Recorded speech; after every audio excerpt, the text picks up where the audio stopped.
remember the connection the Ohlone people have to this region and give thanks for the opportunity to continue to live, work, learn, and pray on their traditional homeland. Let us now take a moment of silence to pay respect to their elders and to all Ohlone people of the past and present.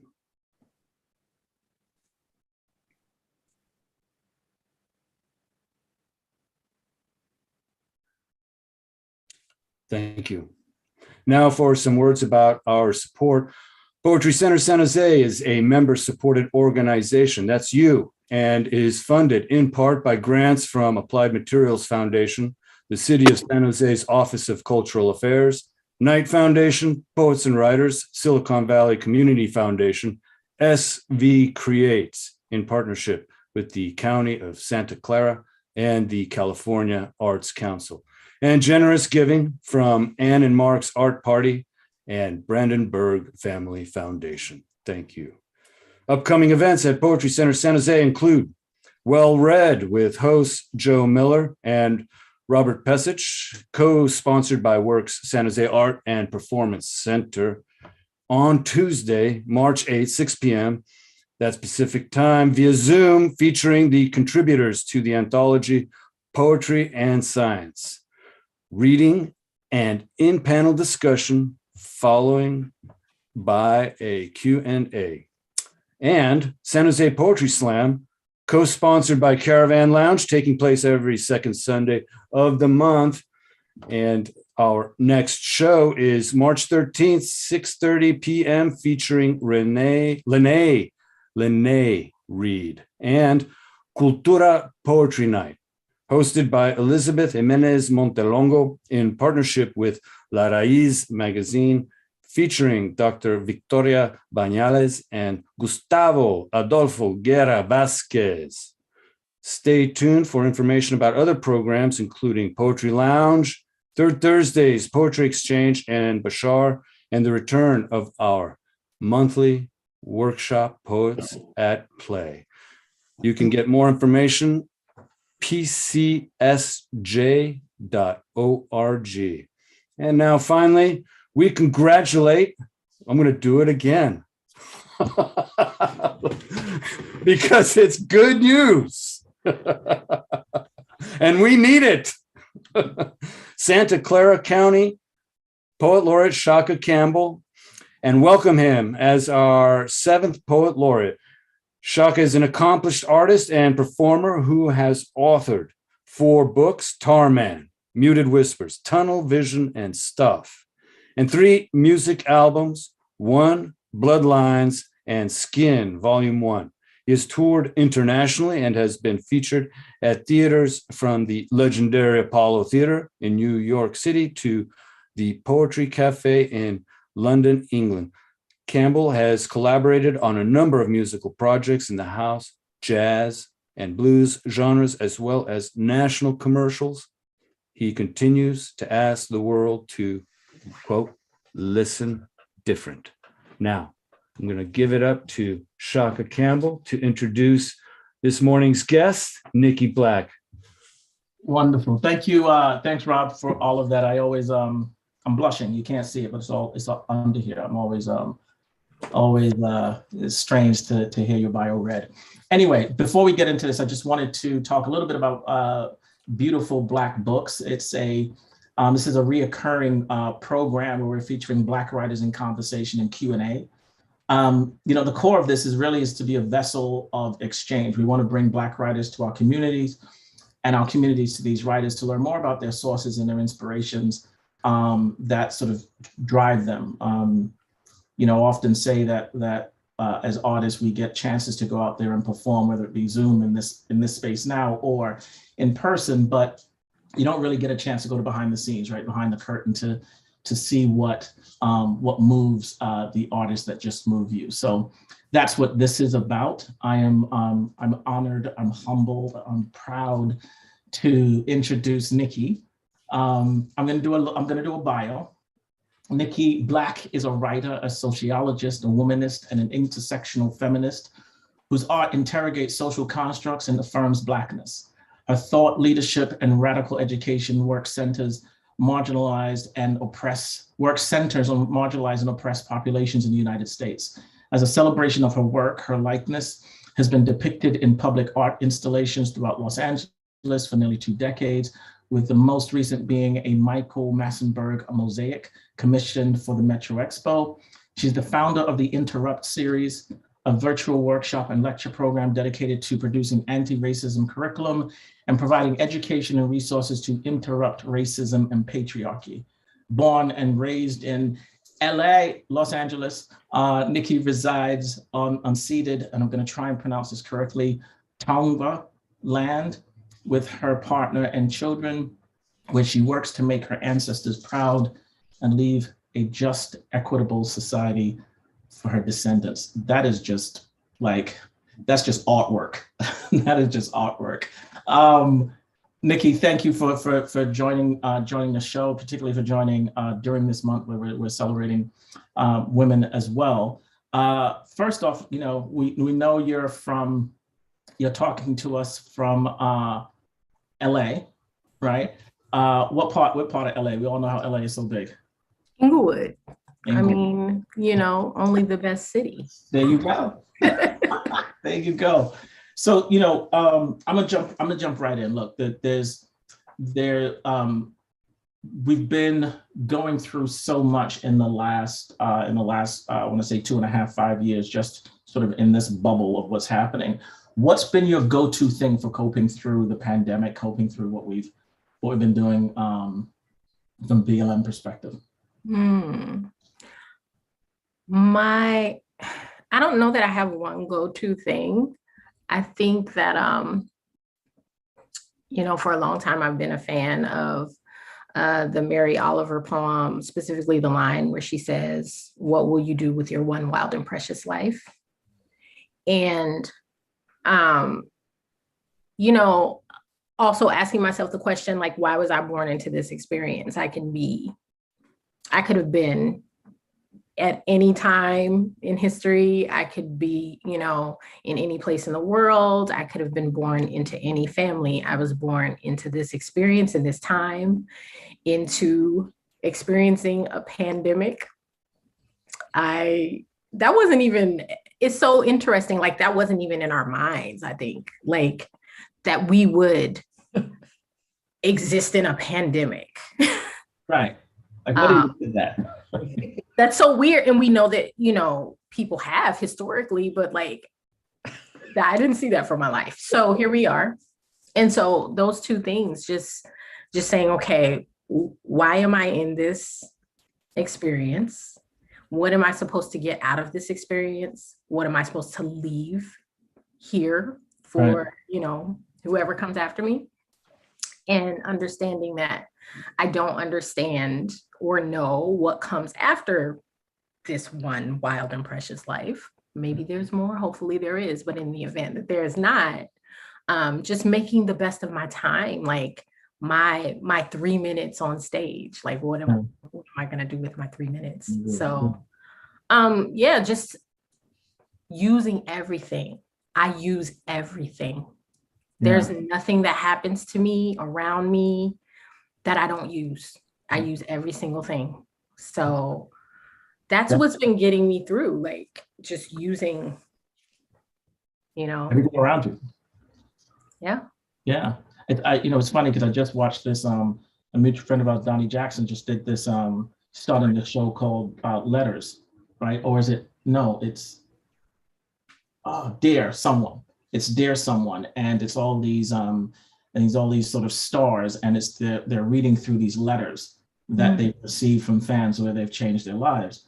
And it's funny, I saw one Viola Davis, and she said exactly that same thing in terms of like using everything. She was in a terrible, the way she, grew up, and the situation she's grown up in was in some ways, to look at it, people would say it was horrible. But she used everything that was around her and flipped it to work for her, to drive her, right? So, I love that. I love that. I'm going to tell my daughter that after we finish. Tell her. Exactly. Daddy's crazy, but you gotta use everything that's, you know what I mean? It's all good. Yeah. Cool. So, as everyone's heard in the bio, you're a writer, you're a sociologist, a womanist, an intersectional feminist. Which one of those accomplishments, this is two-part, right? So which one of those are you most proud of, right? And the hardest in your eyes to sort of get to that space?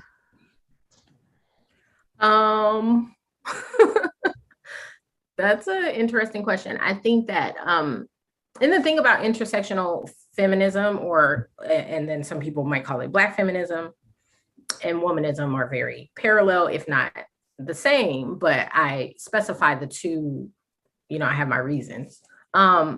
And I think that womanism is an inheritance. So I don't know if I could necessarily be proud of that, because that is kind of ancestral.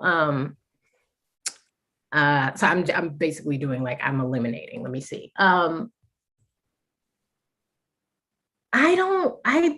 want to say writing, but also, I mean, when you met me, I was a college dropout. Mm. I never thought I'd go back to school, so the fact that I have 2 degrees now is kind of mind blowing.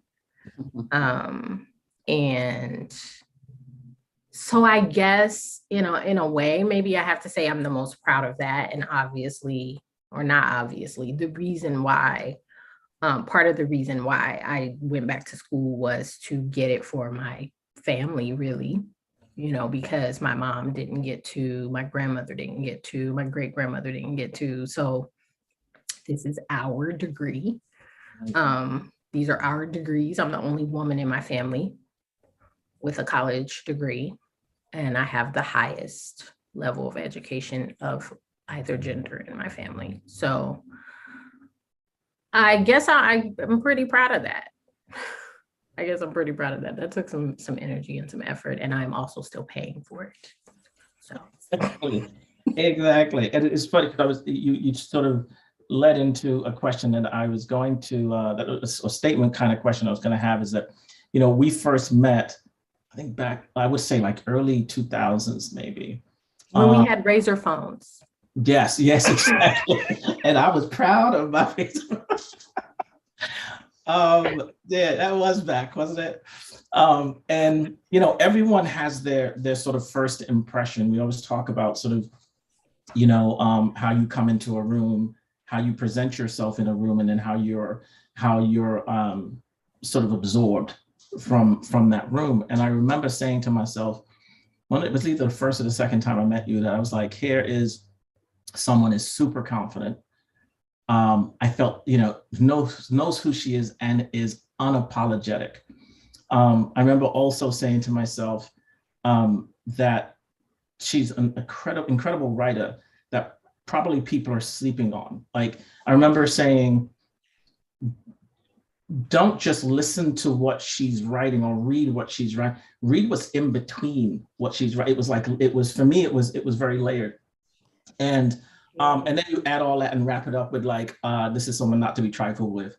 But so there's all of that, right? And it was this very, and how do I use the word? It's this very solid. I don't want to say strong, because that implies other things, but there's all of that. And then it was wrapped around this what I felt was this abundant amount of compassion and empathy. So that was my sort of first impression. What I'd love to know is how much in your eyes of that sort of representation was true at the time, and how much of that is 2022 Nikki. First of all, thank you for that. That's No, it's funny. Part of this, so let me be honest, right? So there's BBB and me, and highlighting, wonderful people. But what I found in doing this show is I've had the opportunity to go back and let people know the impact that they've had on my life personally, the things that I've seen. And so, there's that secret piece of this that's also like, here's my opportunity to give you your flowers as well, that I don't think I ever did, to you in person. So there's that chance there. That's the public service announcements from Tshaka Campbell. But yeah, I'd love, what was real about that for you then, and then and how much of that is you now? Yeah, well, I mean, honestly, like, you're one of my favorite writers ever. Wow. So seriously, like, I was like, just to be, like, just to touch the hem of his garment. There you go. Yeah, like, so, and I think, so this is gonna sound maybe a little bit arrogant then. I feel like I was on track. Like, I never felt like like Tshaka's doing something I can't do.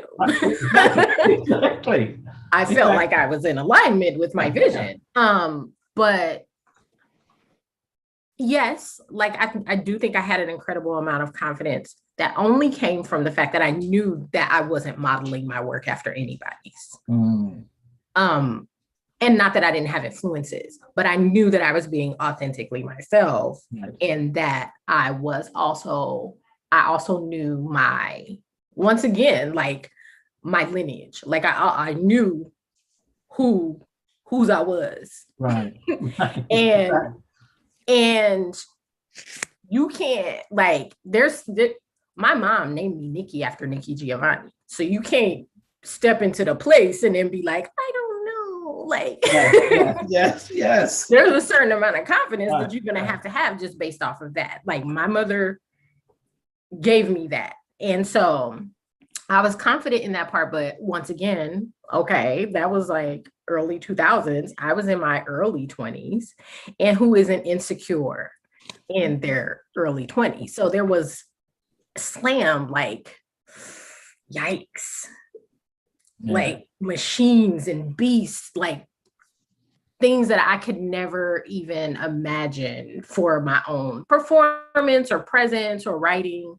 And not to say that anything was better or anything, but just like, oh, wow, look at that. And then look at that. And then look at that.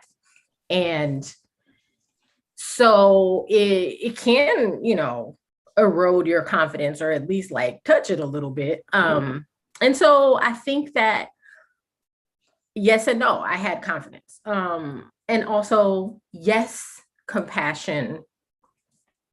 Honestly, like, I'm just a big old walking heart. So it's funny, you're an Aquarius. Yeah.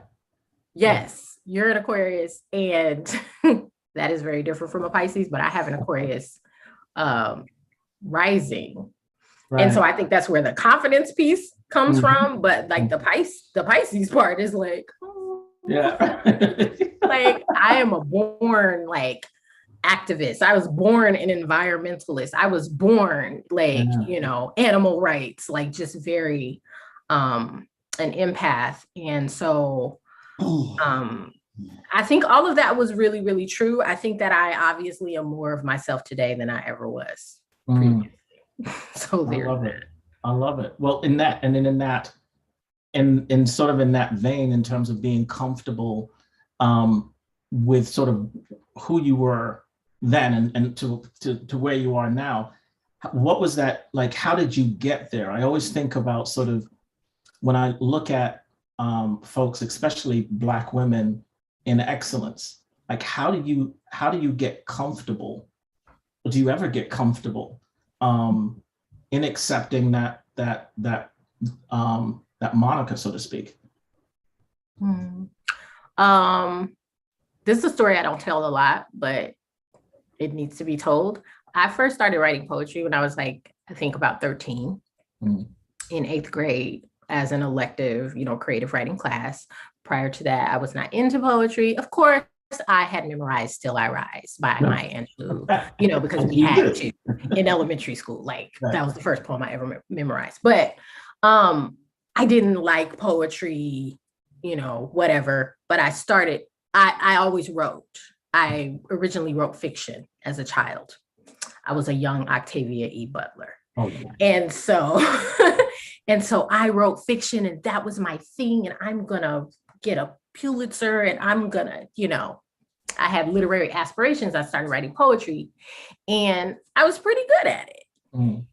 Mind you, I had lots of writing, I had been writing. I was a reader, and there was this girl in my creative writing class that I was getting praise, every assignment, getting praise. The teacher, she's like, oh my goodness, Nikki, this is beautiful. So this girl, she became jealous. Understandable. We're in 8th grade. We're getting all this praise. Like, what the heck? I was actually new at the school too. So that was another thing. That was a problem. And she wanted to fight me one day. Like it was enough. Okay. You have too much success. Enough. Let's fight. It was a whole thing. Like we went to the office. Yeah. It was almost a fight over me writing well. Yeah. And on that day, I said, I'm never going to stop. If I made you want to fight me. I don't care about no slam points. I made people want to fight me. You can't. If people want to fight me, then I must be onto something. Right. So, that's it. I just think about Shannara, wherever she is. Love it. I love it. Like those are the things, right? Those things that drive you to say, like, and again, like you said, you didn't share it, but it's like that engine, that fuel that's inside. That's like, okay, I'm going down this right path because somebody hating me. Isn't that what someone's doing? Not even that, but just like that, it evoked that much emotion in her, that much of a feeling, because I didn't think I was doing anything special, but I was like, clearly it's special. Right. I love it. You got to sit in your greatness. You just got to sit in it. Yeah. Cool. So I always kind of switching things a little bit, sort of again, letting out a little bit of myself here, in that whenever there's something going on that I'm looking for an interesting perspective on, right? I'm like a secret stalker. So my routine is, let me look at Nikki's page and see if she's talking about it, see what she's saying about this particular topic. And so, that being said, I would love to talk, because whenever I go to your page, there's so much information, there's so much food. And I think it's tied to a lot of the work that you're doing now. So I'd love for you to tell me and tell the people, like, talk to me about the incredible stuff that you're doing today. I'm doing a lot. Back when 45 was originally elected, my best friend and I, Ebony Janice, who is a hip hop womanist scholar and a cultural anthropologist, we started a lecture series, or a workshop actually, called Interrupting Racism. It was kind of like a in the moment thing. I saw people, white people specifically, wanting to have conversations about racism, wanting to confront their family, wanting to interrupt at work, but not having the language, not having the confidence, et cetera, et cetera. And so we came together for, I think it was about four installments of like just these live workshops. And then it kind of, got put on hold. I have children, I have many children. And then she went and did amazing things and blew up and got in Vogue and, became a star. But the whole time I wanted to resurrect this. And so when I met my partner some years back, he's also a sociologist. His master's is in sociology. His undergrad is gender studies. And we love Black people. And so, it was a conversation like, do you want to do this with me? And so he was like, yeah, hell yeah. So it has grown and grown. We're in technically our 4th season of Interrupting Racism. We have monthly events, monthly-ish. We have a Facebook group. And I'm scaling this situation. My dream is for Interrupting Racism, first of all, to be an entity that is far removed from me, that I don't even have anything to do with anymore, is legacy work and something I hopefully, can pass off to someone else. This great educational anti-racism organization. Other work that I'm doing is the complete opposite. So, that Mark Gonzalez. Yes. Many years ago, he's an amazing poet and this wonderful person. I remember him stressing to me and others that our art, that centering whiteness in our art, centering struggle in our art, like we need to move away from this. Like, and he was very ahead of his time, with that statement, because like I was always ready to fight and I was always ready to like tell white people about themselves and like all of that. Here I am all these years later, and I'm like, yeah, I'm tired of talking to y'all. So I just want to make my art. So a lot of my other work has absolutely nothing to do with that. I started Happy Black Folks and Happy Black Femmes and Happy Femme Folks, which is like an entire lifestyle that centers happiness and joy for, marginalized and oppressed people, like where we're not even having conversations about white people at all, where the global majority is just like, we are going to get our things and we're going to be happy in the meantime, because obviously like we're still fighting for all of these things in terms of like systemic oppression. But in the meantime, we are here now. Right. And we need to enjoy our lives at this time. And then additionally, this is very, very new. I started Black Woman Genius, which is an organization that is seeking to partner with other organizations to cultivate and support genius in Black women. Black women are rarely labeled geniuses. We will slap a genius label on any and everybody and everything. And literal, actual Black women who are geniuses rarely ever even get their shine. I'm talking about, obviously, Katherine Johnson, who's a certified genius, Missy Elliott, certified genius. Like, there's so many Black women geniuses that we don't acknowledge. And so I'm also doing that work. So that's kind of, where I'm going in terms of like just personal and community development work, which is what a lot of my education is also in. No, I thank you for it, first of all. But like I said, it's and anyone on this podcast now, on this webinar now, and as it plays in the future, I invite you to please go onto Nikki's page. You get such a rich sort of perspective on things, and so number one, thank you for that. But you said something in that conversation about about Mark, and I know Mark as well, and about stop having that white narrative at the center of your work.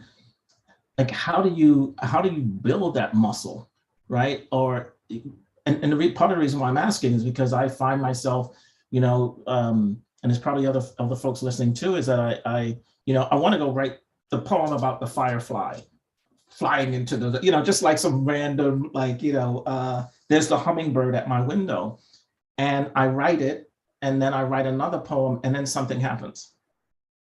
And then I'm just like, because it's therapy as well, right, for folks. And so, there's a couple of facets to it, right? Because it's therapy. And then I'm like, yeah, but like, I want people to hear this. Like, how did you work through that, through that mechanism? I think in my art, I'm not all the way there in my art. I'm still writing very like confrontational. I'm incendiary diatribes about, racial justice. Still admonishing, but I think that fun fact, I also started long before even writing. I was a visual artist as a child. And so I'm getting back into visual art, and that art that entirely centers Blackness. It's Black people. I think that, in my work that I'm doing, I am definitely centering, women and Black women and children and the global majority. I have some work to do. I don't think that we're always, or rarely are we actually ever practicing what we preach. So this is a process for me as well. I hope to get to a place where that's not, something I'm even thinking about. But I think that enjoying art helps too, enjoying Black art, and studying that, and living. Honestly, like really and truly at the end of the day, you're not gonna be able to produce a particular quality of art unless you are experiencing life. And so I think that that's really why the conversation for me went toward like, developing genius and intellect and citing Black women, and cultivating joy and happiness and sustaining that, because eventually it is going to show up in my writing. So I think too, for me, what's always been on the agenda that I've never gotten a chance, not never, but rarely get a chance to pursue seriously is a return to fiction, because that was always my joy. Poetry was a detour, like a major one, ever plan on, and consumed so much of my time in my life in a very beautiful way and gave me my life. But I think, my fiction is also a place where my, the blackest Blackness lives for me. Yeah. Well, in fiction, you can create whatever you want to create, right? You can create the infrastructure, the ecosystem, for the world you want to be in. So it's less autobiographical. Right. There you go. So a lot of some of the things that as you're talking, I'm hearing, ties to like perception and how people perceive things and or want to be perceived. What does truth mean to you? You're asking the deep philosophical question. I'm saying I'm going there. We're gonna go in and out. We're gonna go from like, how do you do the proper side eye to yes. What does truth mean to me? Jeez. Because there is no one, like we know there is no one truth. Wow. It's how I think it in the way that you answer to yourself. We know when we lying. Like not even perception, like not even about our, like we know when we just not being honest with ourselves. Truth is a building block. It isn't the only thing. I've been really struggling with that lately, even, as I'm like looking at history. History is not facts and dates and whatever, it's interpretation. Exactly. It is, the story that we tell about the thing that happened. Yeah. It is the feeling about it. So, I feel like you stumped me. I do not really have. Well, you know what? And it's funny because, and I was asking a question so you can help me, because I'm trying to, it comes in two folds, right? One is very personal in the sense of, I got a 12-year-old girl, growing up. And so trying to like figure out how to give her the sort of, what do you call that? The okay, the permission to be who she wants to be and feel how she wants to feel, right? And the truth in that, but then understanding she's walking in a world where, like, when you do that, that could bump heads, that could put you in certain categories, right? So there's that side of it, and then the side of like, we had this thing at work called crucial conversations. Oh yes, I've had those in the Right, exactly. I've heard it called so many other things, right? But the one thing that I do pull out of it is when they talk about like story versus fact, right? So you come out of your house and a kid is throwing a tennis ball, like a white kid is throwing a tennis ball against your building, right? Your story is like, what's wrong with this kid? He doing it because we Black, because of it's like all this stuff that you add to it. And then the facts are like, there's a kid throwing a ball on the side of the building. That's it. Neutral. That's Nothing is happening, like nothing bad. Yeah. Yeah. And so I've always, and that's why I've put the question, because I'm always trying to understand like how do you, because like you said, it's massive. So how do you skim off to get to like, what is that truth? And I don't know, how do you define that? It's really tricky because, and this is something I think that I really started to learn as I was in undergrad and studying sociology. Obviously we look at statistics, but the statistics don't tell the entire story. You have to interpret the data once you get it. I mean, you can get statistics that say that Black people don't work. And you can whatever you want, yeah. Like Black people don't work. But why? Like, the why behind it. And so the reality that the way that it looks isn't always the way that it is. And yeah, that is very, very challenging. Yeah, no, good. You did help. I mean, I'm still gonna ask like 40 million other people. And tell me what they say, because it's like even my daughter, it's like when I think about that truth, like that she has a visceral reaction when I know she lying. Her body movements change, right? So I'm just like, so there is like this actual physical thing that's applied to truth as well. So try to dig through it. I have a couple questions for you before we'll have you jump into reading some of your great work. Let me see. So you mentioned that, and like I said, I'm going back and forth. But you mentioned there's a term always. You're the sum of your experiences. You touched on this a little bit, but how have some of your experiences sort of made you into the person you are today?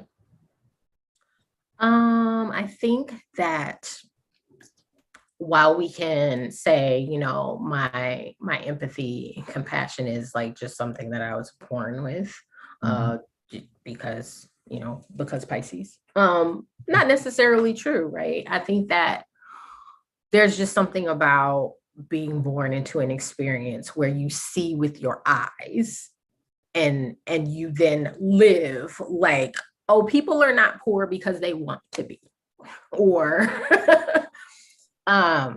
or whatever the narrative is. Like no, for real, there are no bootstraps, guys. They're not there. And so I was born to a woman who was disabled, or actually my birth made my mother disabled. And so to this day, she's on medication because of really obstetric violence, right? And I think that I approach my life differently, right? Like, so now, I'm quite well-versed in reproductive justice, not entirely just because I happen to have a uterus, but also because of that. Like that entirely put me on track to do the work that I do. I think that being born, in Los Angeles in the period of time that I was, like, I remember the Los Angeles riots. I remember the Rodney King beating. With vivid detail. And so I don't know that I would be the same person in a different area of the country, in a different family, in a different time period. Every single experience really does a number on you when you consider the fact that a human child, their personality, if you will, is solidified really by the time they're 7. If you consider the fact that like 95% of your thoughts are subconscious, meaning that you don't have control over or access to them, 95% of your thoughts are like locked away. And all the programming that happens through socialization, right? Like you are socialized from before birth. All of that is showing up in how you show up in the world, and everything is a performance, including gender. It's a performance. Women don't switch their hips because something anatomical. Like it's because we see other women doing it. Even, conversations about, oh, well, women are more articulate and verbally expressive than men. That is not a natural occurrence. That is because of the way that we are socialized. And so every single thing about me is because of, the frequencies in the air and the exact location of my elementary school and like all of those factors. And I'm aware of that always. And sometimes trying to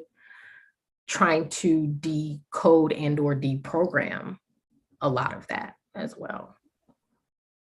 That's amazing. It makes me think of, my dad would always say, ain't nothing arbitrary, Not a thing. And then you just think about like, your job. I mean, using the same language that you said, it's like your job is to decode, uncouple all of it and make your life out of it, because nothing is arbitrary. It's amazing. Thank you for sharing that. I got one more question for you before we'll let you go into the work. And this is let me kind of set the stage on this one. No, I didn't like that. It's the question is centered around white privilege, right? And so, Sonia Renee, Sonia, right? So I think it was a podcast or something. And I'm gonna butcher this, so I apologize, Sonia, already. But one of the things when asked the question about white privilege, and she was saying that first, before you even address this term, so to speak, we've got to take away the negative, the things that are associated with the word privilege itself, right? And she was saying, hey, if you go into a building and the elevator is broken, and you look and there's stairs, you take the stairs and you go up the stairs. Now someone else comes behind you who's in a wheelchair, right? And the elevator is broken. They can't take the stairs. There's a certain amount of privilege you have just in the sense that you have workable legs. So, she's like, first, before we even address this, we've got to take out this sort of negative connotation, or folks have to take it out, that like inherently this privilege thing is this, we're creating stories with it. So before you can even address white privilege, you've got to address that and take that kind of structure out of your head. I would love to know sort of what your thoughts are sort of about that concept, but also about white privilege in general. I talk about this a lot, actually, in speaking about intersectionality, intersectionality being a phrase that was coined by Dr. Kimberly Crenshaw to look at the ways that Black women are, that the oppression of Black women is compounded by the multiple intersections of their identity. And so, case in point, using my mother, not only is she Black, not only is she a woman, but she's also disabled. Not only is she disabled, but she's also poor. Not only is she, and on and on and on. Whereas for a white person that was just poor, like you just have that one thing to deal with, or mental illness, like that's steep, that's heavy, but you only got this one thing, not all of these things stacked on top of each other. And so just as we have intersections of our identity that make life more challenging, we also have privilege that helps to insulate us from or mitigate the damage that is caused by these systems that are also interlocking, right? Like all of these systems, patriarchy, racism, ableism, xenophobia, all of it is the same system, really like replicated over and over again. And so I love my privilege. I have so much privilege. I have class privilege. I have education privilege. I have able-bodied privilege, skinny body privilege, cisgender privilege, like, and on and on and on and on and on and on. That makes life so much easier, makes the system so much easier to navigate than someone that doesn't have access to those things. I think that what people find challenging, everybody wants to accept an inheritance until it is something that makes them makes it to where they have to do something about it, or that, you know, like, and so nobody has a problem with getting money from great Aunt Lucy when she dies. But then when we tell you, well, you got to use that to take care of the community, then you like, ooh, that's not good. I don't want it. I didn't see that in the fine print. Yeah, I don't want this inheritance anymore. And all we're asking people with any type of privilege to do is just leverage that.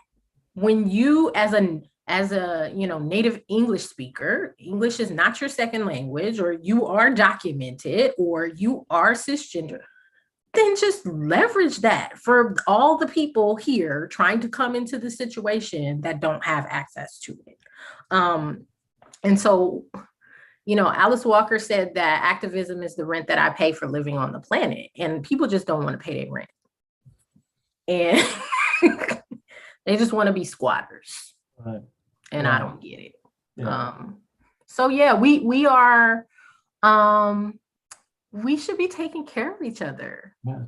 You know, Yeah. and womanism asserts that, you know, that we do that we place the needs of the most impacted, the most vulnerable populations at the top, because what that ends up doing, and people don't realize this because they have a scarcity mindset, is that it doesn't mean that there's less for you. It means that there's actually more, because if our baseline were, for instance, that everyone had a home or a place to live, then that means that I will always have a place to live no matter what happens. This is not a bad thing. Right.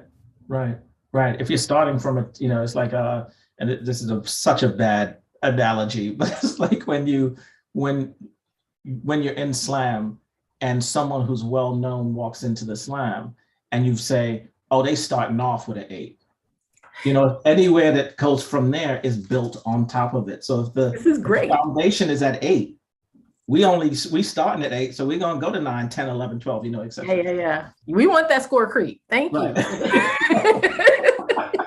Give me my score creep. Exactly. I'm going after Tshaka. There you go. Oh, I love it. All right, cool. Well, we're gonna have some more questions, but I'd love to I want to open it up for you to read some of your work. And I think what you're focusing with the book you're gonna be working with is Uppity Negress is the I'm not sure if that's the latest. Yeah. Because you have a plethora of work that that we'll, if we had the time, God, I would hear from all of it. But yeah, the stage is yours to share your work. Thank you. Yeah, so a little background on Uppity Negress is that I was very, very pregnant, and George Zimmerman was on trial when I wrote the vast majority of these poems.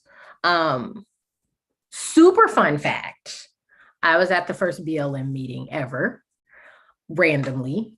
Yeah, I waddled on in. I don't even think they really knew what it was gonna be. They were talking about doing something. I knew Patrice and Damon Turner. I knew Patrice through Damon Turner, who's he's an artist, and just like watching the trial and understanding, you know, this fallout that's going to come afterward. And we were talking about art. BLM is really an arts movement, like at its core. And so I got an invitation to come to St. Elmo's Village in Los Angeles. And I went in there, and it was a room full of people, and they were like writing their demands on the marker board. And it was interesting. Then I had my daughter, and that was, you know, kind of that. And then it blew up. And so this is like a little bit of like a time capsule, I guess, from that time. So I'm going to read some poems from This book. Okay. I'll just start with the first one. It's called Remember That Year. Remember that year that Black girl was arrested for resisting arrest and then up and hung herself in her jail cell? Remember her defective autopsy? Remember that year that boy was murdered by a neighbor for walking while Black? Remember how that neighbor was found innocent by a jury of his peers? Remember that year? Remember that year that white cop forced that Black teenage girl to the ground at that pool party? Remember him kneeling on her bare back as if to pray to a God we do not know? Remember how much of a threat her flimsy body posed to a grown man? Remember how he drew his gun on bystanders that rushed to her aid? Remember how that Black boy was shot by that cop and supposedly absorbed those bullets and how he just wouldn't die?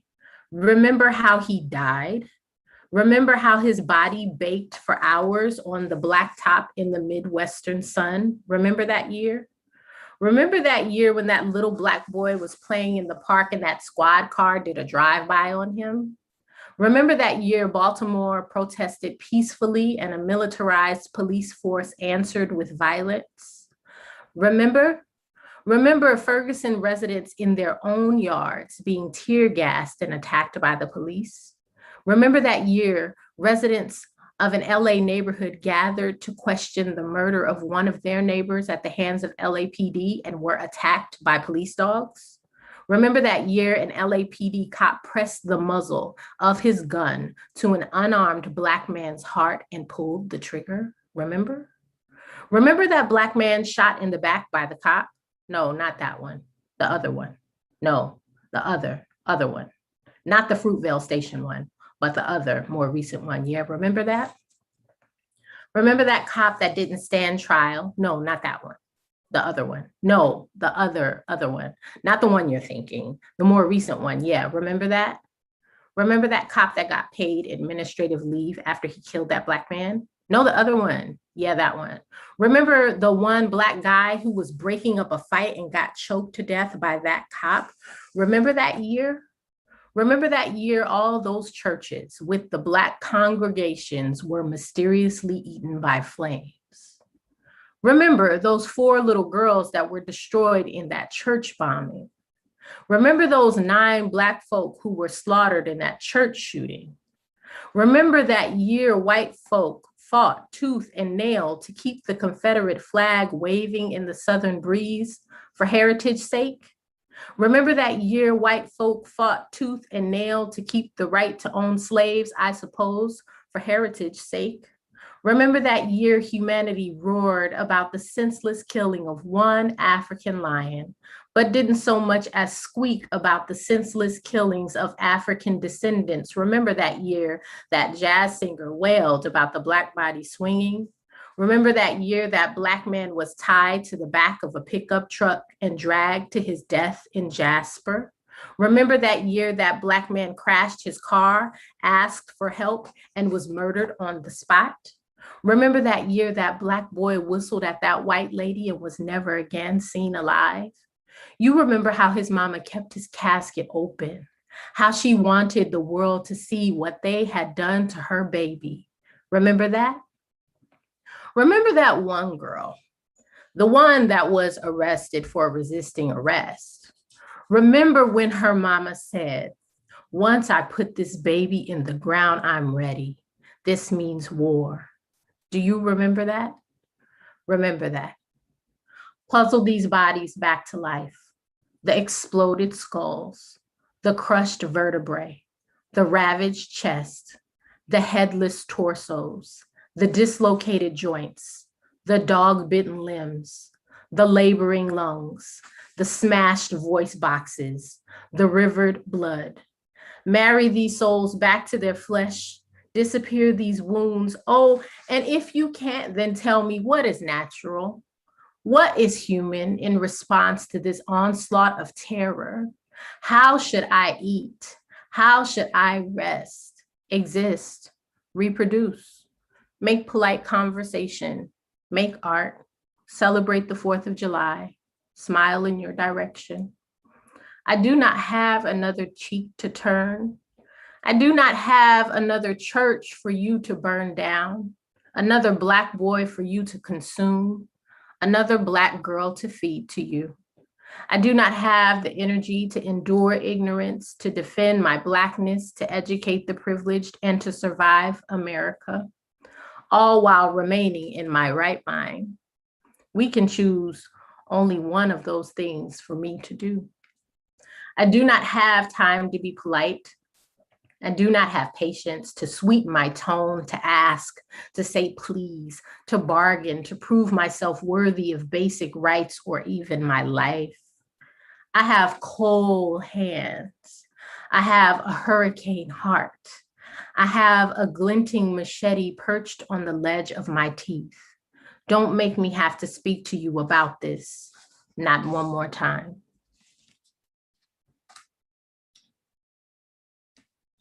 All right. Thank you.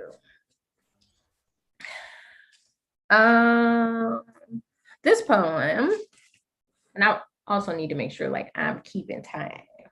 No, we good. I want to hear you. We can, we'll adjust what we need to adjust. Okay. Both need to hear your work. Well, thank you. I appreciate that. I'm gonna read this poem that I don't read very often. It's kind of short. It's called Tribe. Since when do mouths do what God made eyes for? Since when voices be more treble than bottom note? Since when we punks like to watch too much, scared to choke on rough edge of harsh word and well-placed cuss?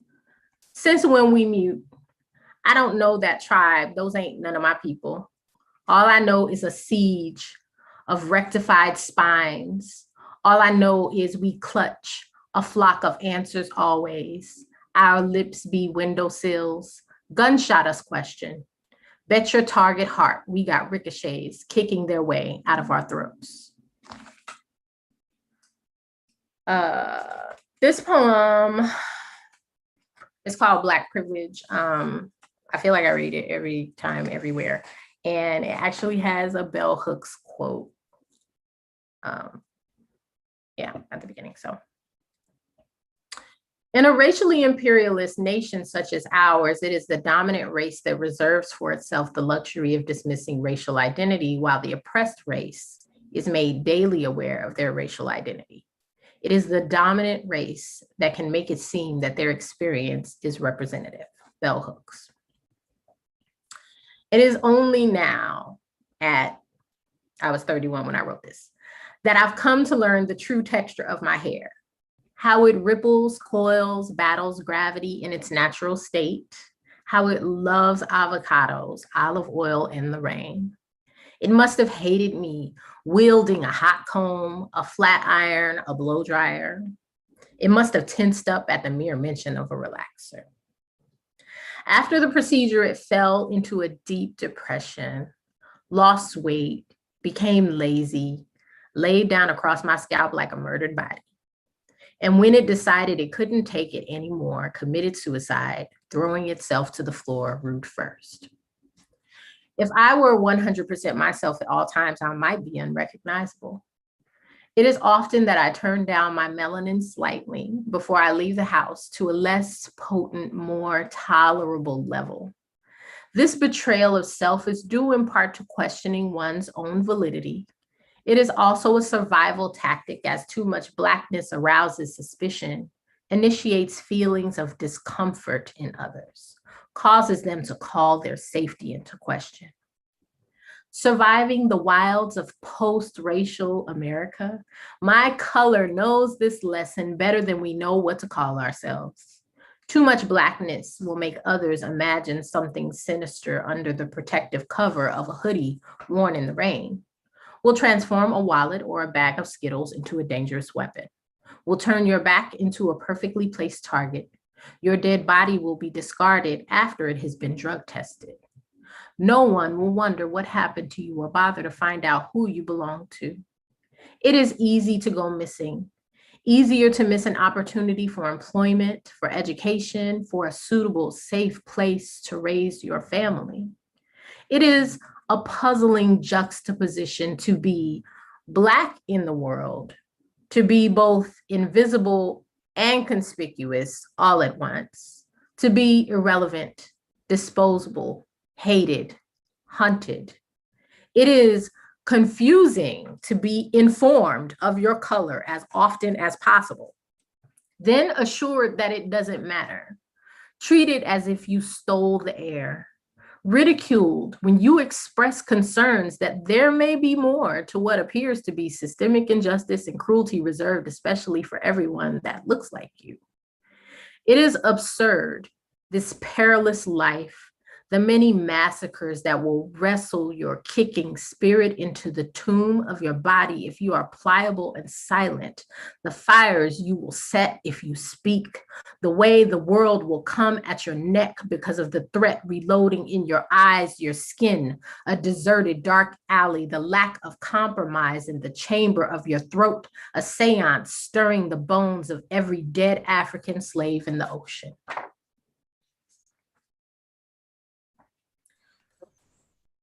Okay.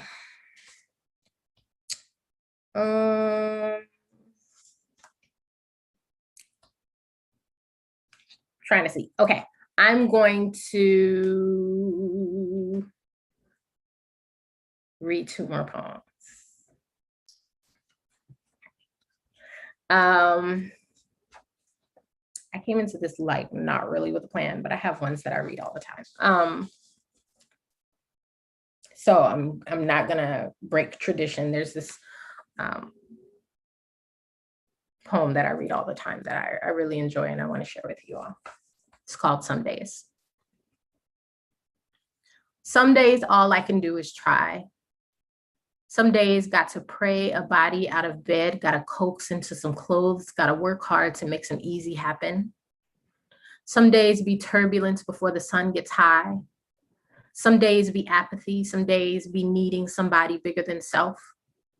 Some days be wanting familiar hands, be needing a mama to predict, a friend to advise, a God to move. Some days be laying a dare down, be demanding grown folks prove their shit talk, be more than trumpet solo. Some days be a bet, be odd. Some days be math, some days be something I'm not good at. Some days all I can do is look like I know what I'm doing. Some days need to become the subject of a stern look, need reprimanding, a thorough cussing out. Some days need collar snatched, ain't got no home training, got too much back talk, need backhand and leather belt. Some days need to be told that you ain't playing these games. Some days I gotta assemble some sass, gotta find energy to roll my eyes, need to locate my hip to place my hand on it. Some days be fingerprints. Some days be a rusted deadbolt. Some days all I can do is take the door off the hinges, gotta break into something, gotta take without asking, gotta mask, gotta smash and grab. Some days be a bandit. Some days be bulletproof glass. Some days take a hostage, brandish a weapon, keep a motor running, be getting away. Some days be a threat. Some days won't be brought to justice. Some days, all I can do is armor. All I can do is bandage. Gotta set a bone. Gotta be my own surgeon. Gotta scalpel and stitch. Some days be in want of anesthesia. Some days be a wound talking. Some days be salt. Be a 40-day flood. Be a 40-year wilderness in Egypt. Some days be a sea splitting in two. Some days all I can do is wait and see. Some days be a road to marry, feet to, a horizon for eyes, a promise that will not break itself. Some days all I can do is try, and every time it is more than enough.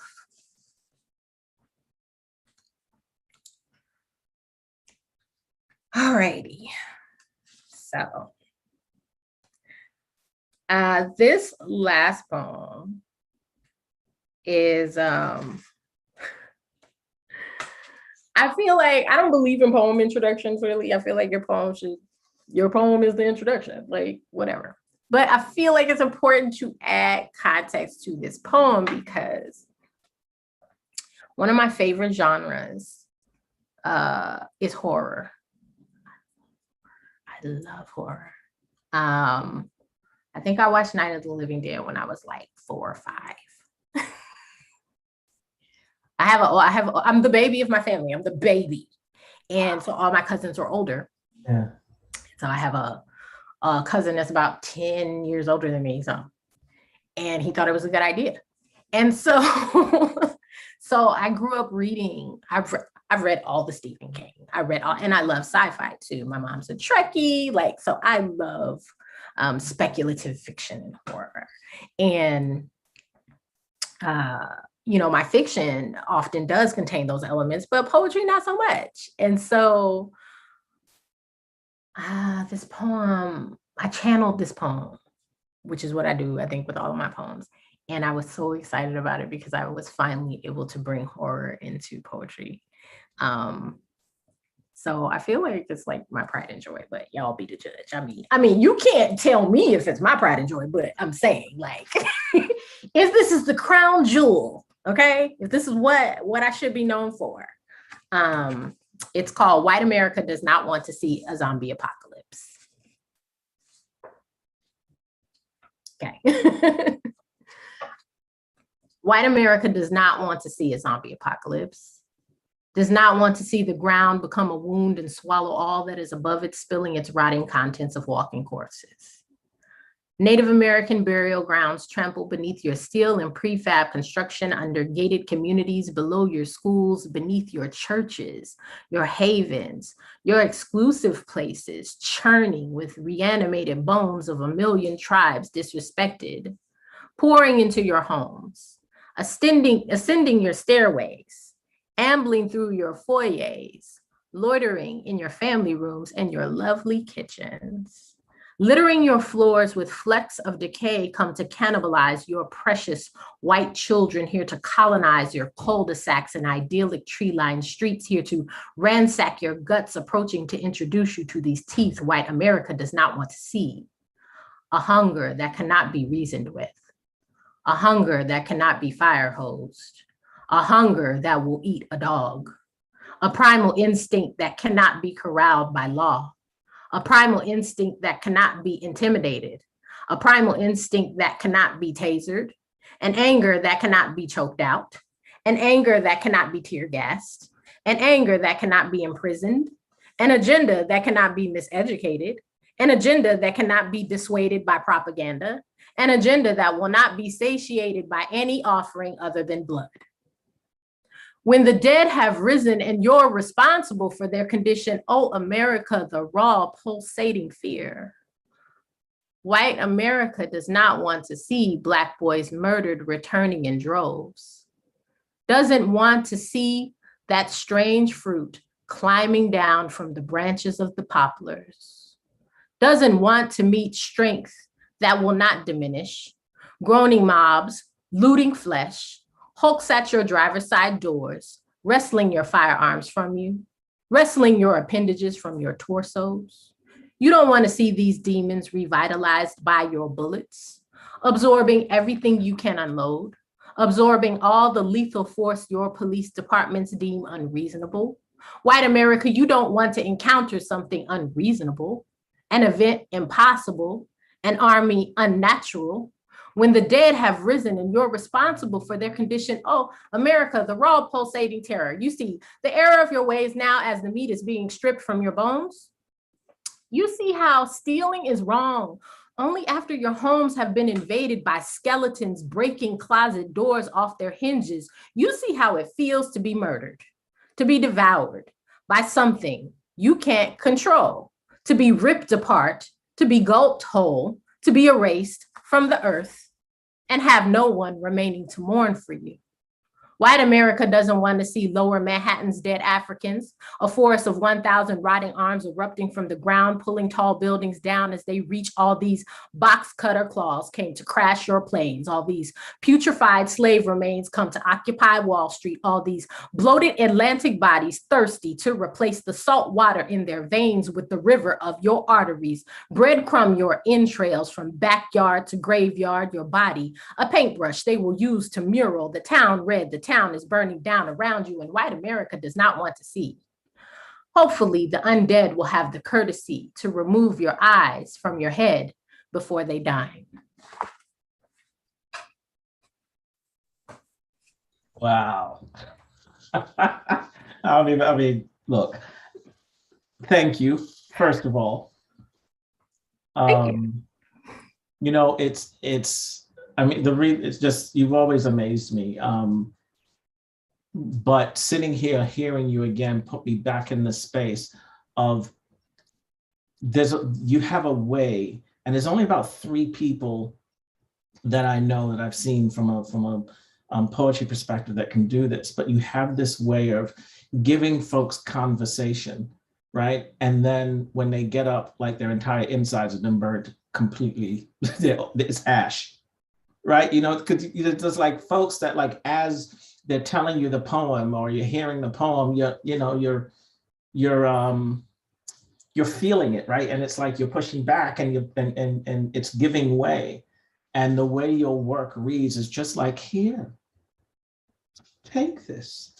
And then you get up and you're just like, wait a minute, I am no longer who I was before. It's amazing. You have a gift. Thank you. That's incredible. Thank you.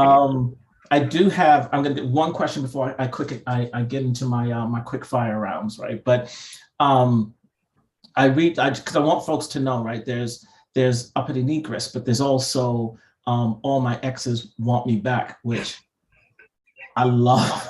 I love. There's a haiku you have that's this might be for you haiku that I love. But God, if folks can get a chance to get their hands on that, it's such. I feel like every book that I have touched, a work that you've done, you get such a sort of peek into something very personal, you know, and I feel like when it's such a hard thing to do when you keep writing, to keep the integrity of who you are in your work. So that's amazing. But folks, definitely, all my exes want me back, halos and afros. You just got to read the back cover of that, which is just, I love that. On the back cover, 5'3" and Rising, Requiem of a Fuckboy. All of, you know, guys, get your hands on these books if you can, and find somebody, have them photocopy it, and pay Nikki for it, like make it happen. All right, so we're gonna go to our quick fire round, right? And so a couple questions here. Oh, and by the way, favorite in this book, Black Mother, the Mixed Child Tribe, Boom, you know, which begs the question. There used to be the Boom Girls. Are the Boom Girls still around? Is that still I mean, yeah, obviously, you know, we all still on the planet. Yeah. As a unit, you know, Boom Girls was always more than just something for the stage. The Boom Girls was a relationship. Yes. So, so we're still around. We all still talk. Some of us have still been working with each other. In fact, Ebony Janice, my best friend who I mentioned earlier, kind of is the reason for the Boom Girls. Really quick story about that. So when she lived in Atlanta, and she knew, you know, Tamara Blue and Jaha Zainabu, who's a amazing Los Angeles poet. And everybody would come back saying boom. In fact, it started with Jaha was like boom. Everything was like boom, boom. That was like the answer to everything. That was the punctuation to everything. And then I started doing it. Tamara went to see Ebony Janice. She's like, we just all started saying boom. And then it turned into a thing. And so I love it. That's really how it started. So it's really just friendship. And Ebony Janice just recently brought many women writers together to do a womanist retelling of the rebellion at Igbo Landing, The People Could Fly. And so it is work that we're doing to actually bring the story to the stage. And Sonia Renee Taylor is part of it. Ebony Janice is part of it. So there's a segment of the Boom Girls working together. Tamara Blue and I, we both have daughters that are the same age, that are best friends. So we're always talking to and in community with each other. And so, and doing amazing things, obviously, individually. I love it. It was such a force to be reckoned with.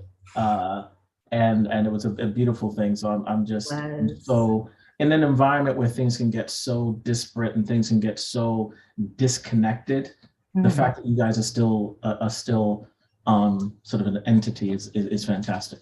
Yeah. All right. So you're stuck in the elevator, right? What 3 people, celebrity or otherwise, dead or alive, would you want to be stuck in there with you? Now you're going to be stuck in there probably for like 30 minutes. Oh, only 30 minutes. Only 30 minutes. Shoot. I'm so boring. Can I just preface this with saying I'm the most boring person? Quick story, when I was still in corporate America, you know how they be doing like little questions like, who's your favorite celebrity? Blah, blah, blah, blah, blah. First of all, I don't know who celebrities are. And so the only person I could really think was like feminist scholars and stuff. I was like, if I say Chimamanda and Ngozi, like they're gonna be like, who the heck? So I was like, Lupita Nyong'o. It's the only person I can think of. Right. So I would have to say, if I was going to be stuck in an elevator for 30 minutes, I would want to maybe be there with Nicole Hannah-Jones and Malcolm X, my favorite. All right. And why? Why those folks? Because, and obviously, like, there's so many more. I could have said Ida B. Wells. I could have said whatever. But just trying to like condense, Malcolm X is my favorite human being. Period. Like favorite historical figure. And so to just have a minute, to like just even say hi would be amazing. And then Nicole Hannah-Jones, because when I think of like the present and who is doing some necessary deep historical work, and the 1619 Project in and of itself was amazing, but the book too, if anyone has not read it, I don't know what you're doing. With your life?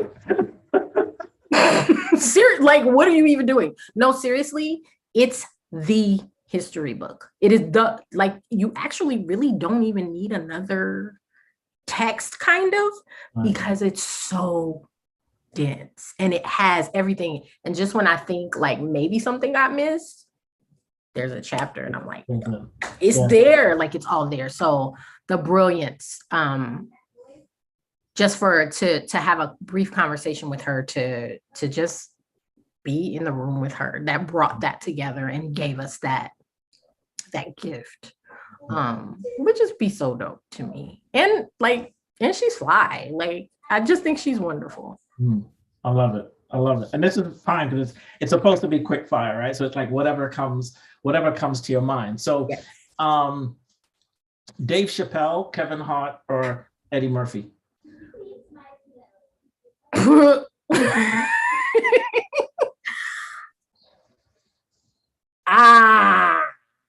I was good. My heart says Kevin Hart, even though I know there's blasphemy to some people, but all of these men are problematic. So I hear you.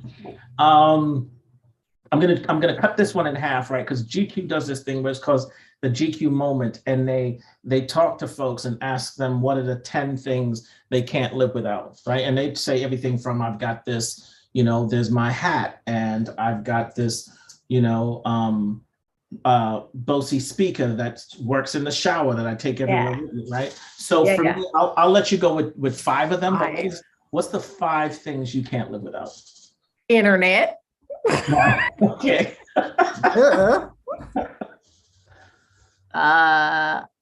Like my MacBook Pro, I guess. All right. I don't like that that's an answer.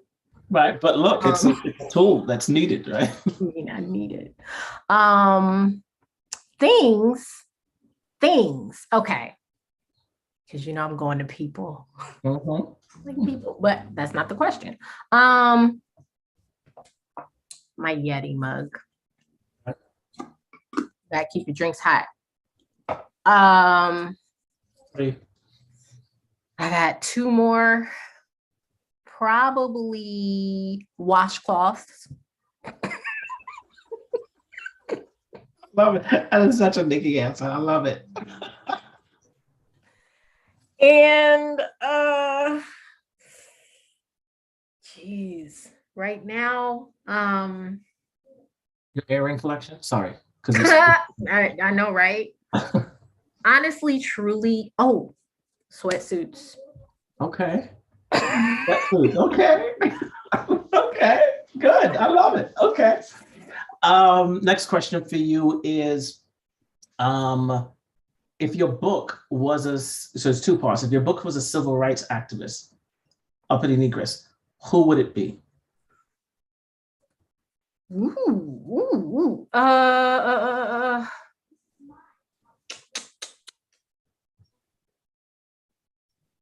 This is a hard question. And I can't provide any context. No, you can, Okay. but it's got to be like, it's like what comes to mind first. Okay, first thing out the gate, just because she's been on my mind, Reverend Dr. Prathia Hall. Okay, and so a lot of people might not know who that is. So tell us why. She was a civil rights activist, and also she is the secret behind the I Have a Dream speech. Martin Luther King Jr. lifted I Have a Dream. He lifted that phrase from a prayer that she gave. She is the reason for the season. She's the reason behind the most prolific civil rights era speech of our time. So foundational work. Yeah, behind the curtains, man, behind the curtains. Okay, that same question, but if your book was a singer. Oh.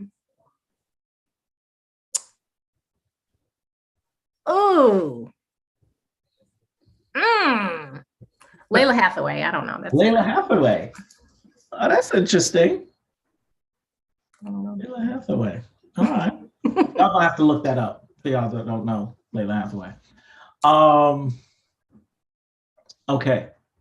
What would you say is your interest? Do you have a writing quirk? And if you have multiple, then what's your most interesting one? Avoiding writing at all costs. Yeah. Avoid writing at all costs. Just doing everything I can but write. Right? That is our number. Avoiding it.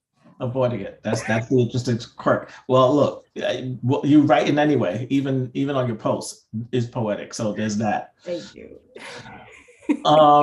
This one always stumps people, I think for different reasons. What would you consider your most crowning achievement to date?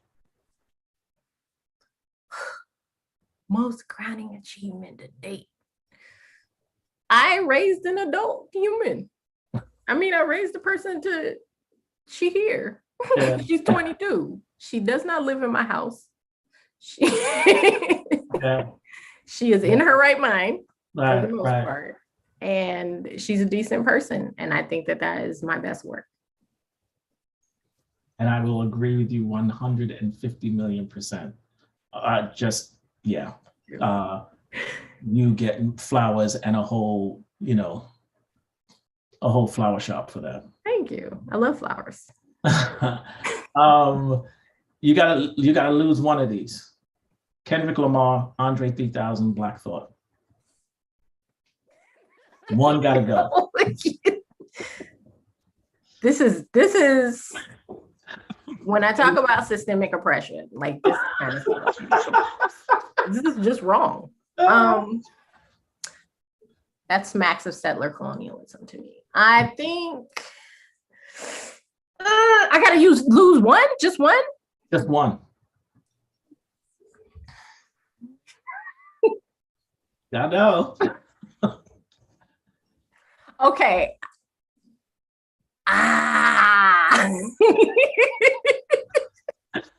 This is not a question you ask everybody. You just did this for me. Well, it switches up.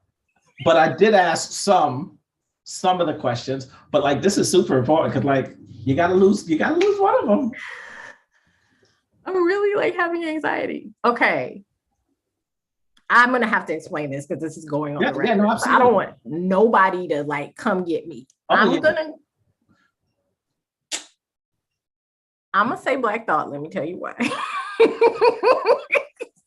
session ended. I was gonna go the other way. I was gonna say Kendrick. Right. Because he's newer. I was just gonna be like, okay, let's keep Right. the foundation. Right. I'm gonna go with Black Thought though, because Kendrick is from Compton. He's from LA. He comes from LA. Like, I can't do him like that. And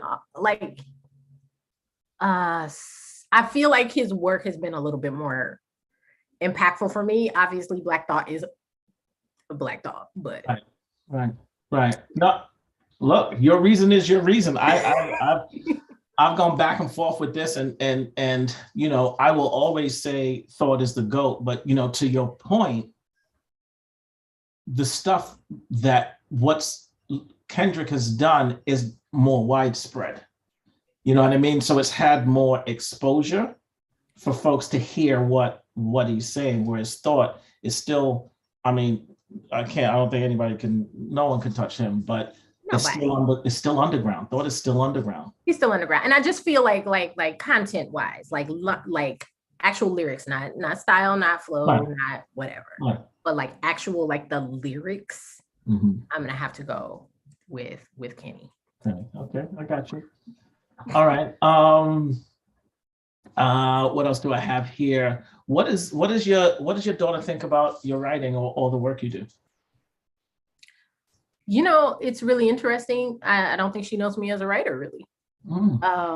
She does, but she doesn't. Naomi, being older and having been dragged to every single poetry venue ever for all of her childhood, definitely knows me as a writer. But I don't think that Isla does. And she sees me doing, she sees me actually creating visual art. She sees me in my business. I'm an entrepreneur, I'm self-employed. She sees me, working with my clients. And so, but then she has said before, she's like, you're a good writer. Or like sometimes she'll be like, I Googled you, or I found a video of you on YouTube. And she's just like, that's cool. You're an artist. I'm an artist too. So she's great. I love it. Oh my God. Yeah. Oh, that's fantastic. I want to jump in and checking in the chat here to see what questions we may have. I think the first one I'm seeing is, and folks, if I don't get to it, please re-enter it into chat so it can pop up. But Venus is saying, what project are you working on, past or present, that you want us to support the most? Honestly, truly, my happy work.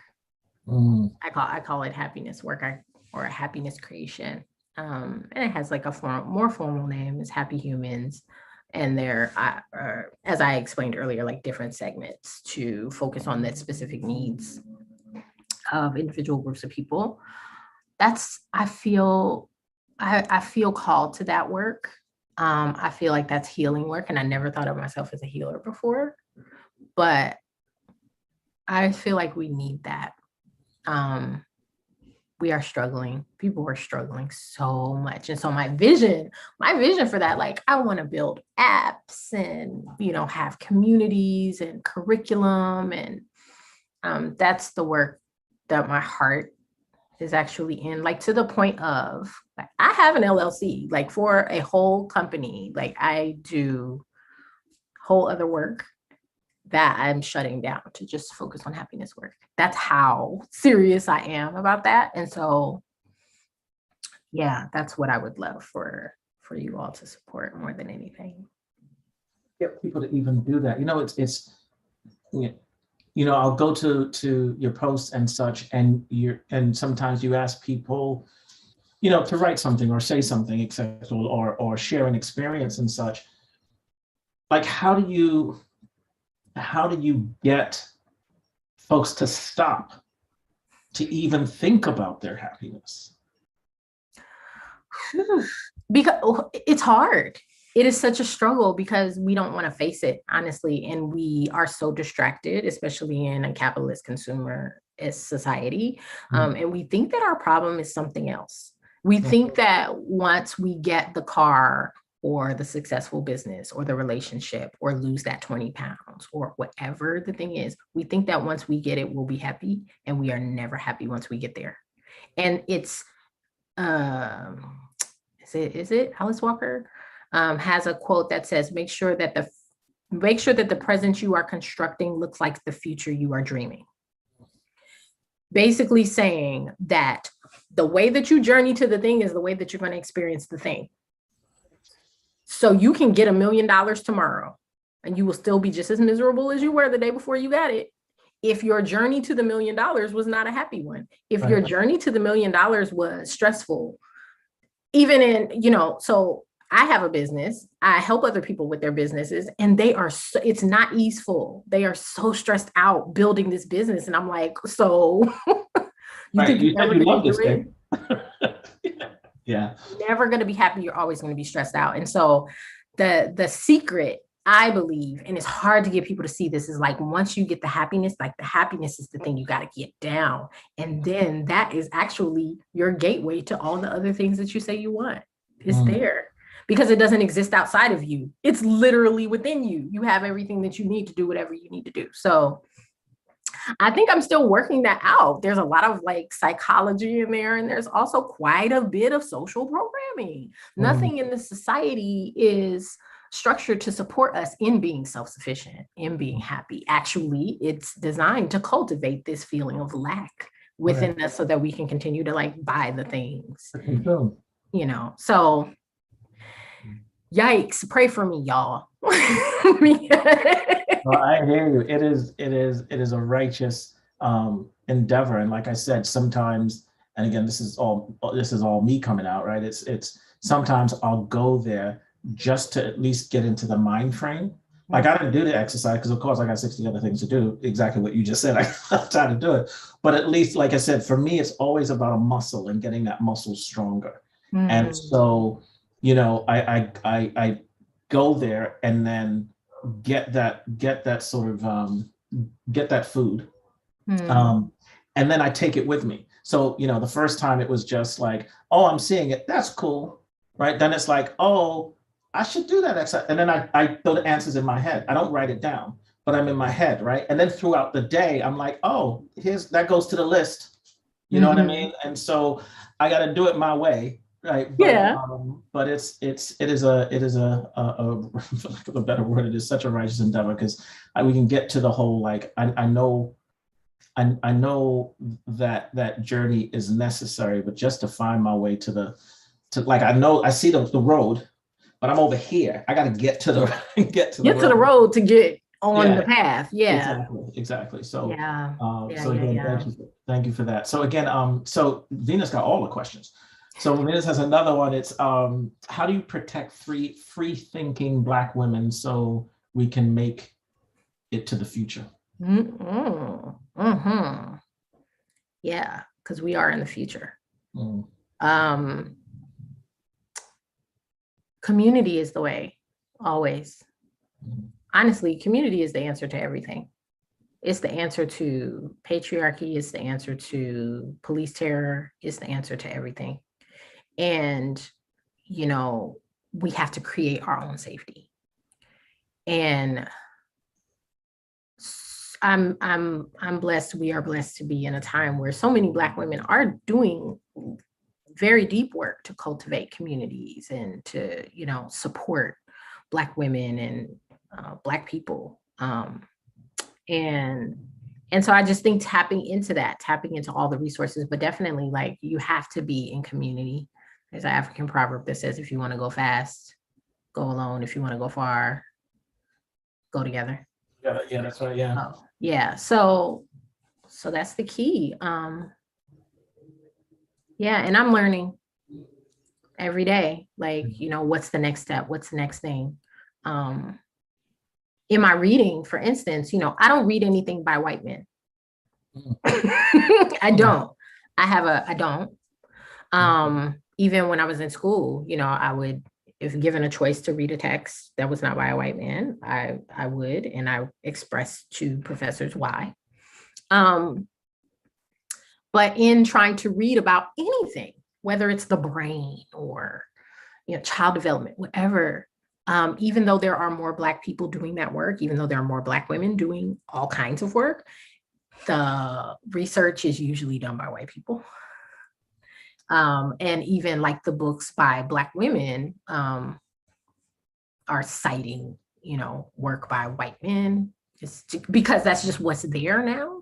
Right. And so I dream of more Black people, more Indigenous people, going into the hard sciences, right? And like doing more studies, creating more data and more information so that we can cite that and get away from, what we currently have. And so in terms of like protecting Black women so that we can get to the future, cite Black women. I feel like today, that's one of the things that you can do. If there is an idea that you have or something that you're trying to prove, try to see what a Black woman said about it. I always do that first. I want to see what the Black women said. And once you're trained to do that, you'll do it more and your Google will actually respond to that. And you'll be able to uncover more and more and more. And so, yeah, just highlighting Black women as authorities in all the fields, in all the areas, and especially and particularly, when it comes to being experts of our own lived experience, listening to Black women is super important. That's great.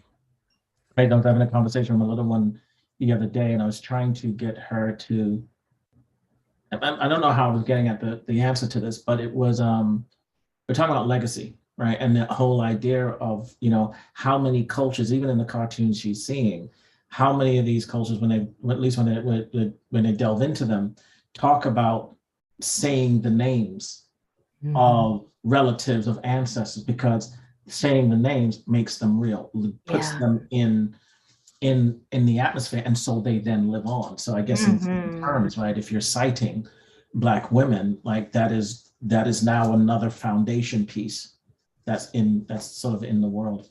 Yeah.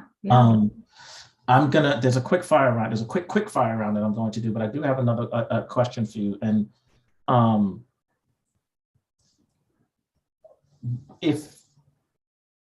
if you had to tell, if you had to talk to a man, right? Well, let me start. If you had to talk to a man, why would you want to do that? No. So in the sense of allyship, right? With the work you're doing and all that you have experienced and learned and teach, how can a man help in that in that journey? Do you even want a man to help? And I say that wrongly. It's not you know what I mean, right? No, I don't know. And here's the man talking.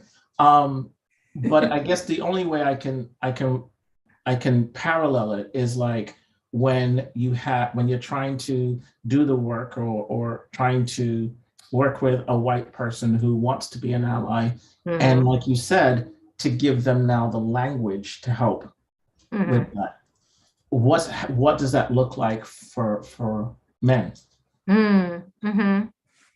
It looks the same as it looked like for white people and Black people. It looks the same as it looks like for me as a cisgender person, trying to be an ally, which whatever that means, really played out, but trying to be a co-conspirator and an accomplice for my trans siblings. It looks the same way because the systems of oppression mimic each other and they are interlocking. They are not new. They're just replicas of each other. It's the same. Allyship and co-conspiratorship is the same all the time. And so what I say to white people is like, get your people. Well, that's what I say to men too. Well, go get your friends. Have conversations with your friends, take them to task, hold them to a higher standard. And then also what I'm learning, at my big age and what I've been learning through interrupting racism, the work there is that you got to interrupt yourself first. So my entire life is about excavating and interrogating my own thoughts. Anti-Blackness rises up in me every day. Misogynoir rises up in me every day. Every day something comes up in my mind that I have to look at and go, what is that? And where did that come from? And why? And how do we change this? And so for men, it is examining yourself, like having a come to Jesus with yourself. One of the things I love doing is asking men about their moms and why they love their moms. And often it's always answers about her being in service to the community, the family, what she did for them, how selfless she was, how hard she worked. Well, does she have a favorite color though? I went to a woman's funeral. I went to one of my best friends that I've known since high school. I went to her mom's funeral this past summer and I was incensed. And I wanted to go up there, but I knew that I would cry, so I couldn't. Every single person that marched up there talked about how good she cooked and how much she loved Jesus. And I was appalled, absolutely appalled that that's all we had to say about her. This woman was a singer. This woman did hair. I didn't even know. I was like, what? She had a cosmetology license. She was a homeowner, involved in her community. And yes, she loved her children. And yes, she cooked. And yes, she was a wonderful grandmother. But y'all better have more to say about me. I will come back. That's right. If that's what y'all going to talk about at my funeral. So seriously, like sitting back and asking yourself, like, how do I view women? Or, and well, how does my attitude change toward women when they're no longer in service to me or when I no longer have access to them? All of those questions I think are something that, men and even women can, we can do that with ourselves because we keep patriarchy as well. So asking ourselves why, why did I say like her dress was inappropriate? Why, where did that come from for me? And unpacking that with ourselves first and then having those conversations with our homies. I like that. All right, quick fire before we close up, right? So this time it's like there's no thinking, right? It's the first thing that I need a word that's 95% of my brain that's subconscious. It's taking over right now. A word that's like the first word that comes to mind when you hear this word, right? Poetry. Substantiate. Language. Articulate. Woman. God. Black woman.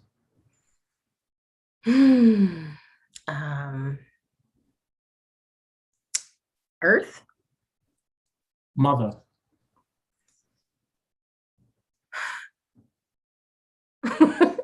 Me. Freedom. Journey. Pain. Optional. Justice. Love. LA. Home. Womb.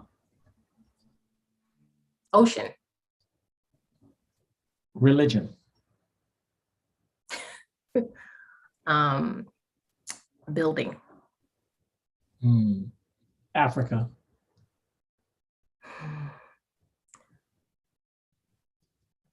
People. A kiss. Tinder. Kanye. Did you say Kanye? I did.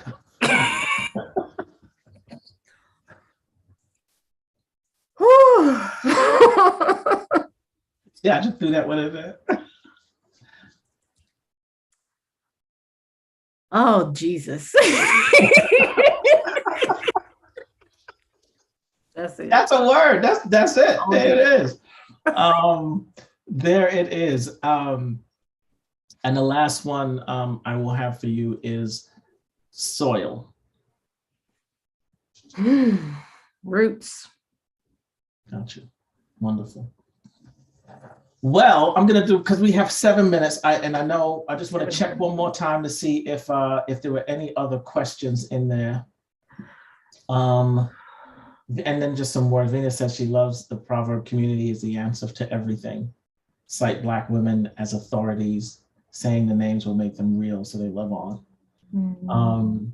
There is one in here that Venus again did ask. Venus is the MVP. I'm saying, I know you guys internally have questions, you know, so you just need to external them. It's what, I don't know, where is it? There it is. How do you feel about and this may take longer than the time we have left, but how do you feel about the criminalization of the BLM leaders and Black female intellectuals in general? I feel that this is parallel to everything, to what has already happened to Black people. What Black progress has always been problematic, you know, the slightest progress. And that's the reason why, you know, all of our financial aspirations and endeavors historically have always been attacked. You know, whole communities burned to the ground. Seriously, just because, you know, that's the reason why entrepreneurship, even as early as chattel slavery was, you know, codified as illegal, you know, Black people after the different revolts, like it was outlawed for Black people to keep a garden, to, you know, to earn money in any way. Here's the thing, like, I am very, very critical of capitalism. I have a major problem with it. And I really believe that we should just subsidize everything and give it all to them. Give everything to the people. However, you know, currently in this system, the idea that Black women should live in poverty, you know, prevails. And, or that, you know, that we should be held to a higher standard, even, you know, that we cannot be humans that are flawed. I mean, once again, dredging up Kanye, for instance, huge fan base, people writing or dying for him, this incredibly flawed human being that I'm not saying don't deserve some support, you know, definitely needs it. But Black women, if we step out of line, if we do anything, if we are perfect, even, we are dragged. And so I have a major problem with it. I think that when your life is in service to people and you spend so much of your time and energy doing for everyone but yourself, at minimum, you deserve peace. At minimum, you deserve a home. At minimum, like we all do. We all deserve those things. And so you know, I guess it's no surprise that that's how I feel. I have a problem with it. But that ain't gonna stop nothing. Like, you know, we just gonna keep on doing whatever it is that we want to do and that we need to do. But I understand that it's very, very threatening. And sometimes I put myself in the position of other people. Like, well, how would I feel if I was told my whole life that I was just the best and that I was perfect and righteous and that I was the standard, and now I got this Black woman telling me something that I didn't know, or, you know, she got the nerve to have made it, or whatever. Like, I would probably feel away too. So, but then that would be mine to work on. That's not her problem. That's mine. So, those are my thoughts. I love it. Well, look, I thank you from the bottom of my heart for sharing yourself and being Nikki Blak. For us and for me, I want to say, for whatever it's worth, you know, I'm so proud of you. I am so incredibly proud of you in sort of your journey and like who you were then and who you are now is just even more of what was Nikki Blak. So thank you for who you are. Thank you for spending the time with us. Thank you for sharing this space. Folks, there's in the chat, there's places we've detailed where you can find Nikki's work, where to find Nikki. Like, do your life a favor. Do your life a favor. You are amazing. I thank you. My daughter thanks you through me. Yeah, I'm gonna get all emotional. Okay, so thank you. Yeah. Oh, so you are one of my favorites. Thank you for that. I mean, I just, like I said, I really mean that. Like, I don't say things as I should enough, and take the opportunity to. So I'm taking this opportunity to give you your flowers and tell you how amazing you are and how you impact folks around you. Yeah. Alrighty. On that note, we will be back with Beautiful Black Books next month. Stay tuned for who else we will be speaking with and talking to.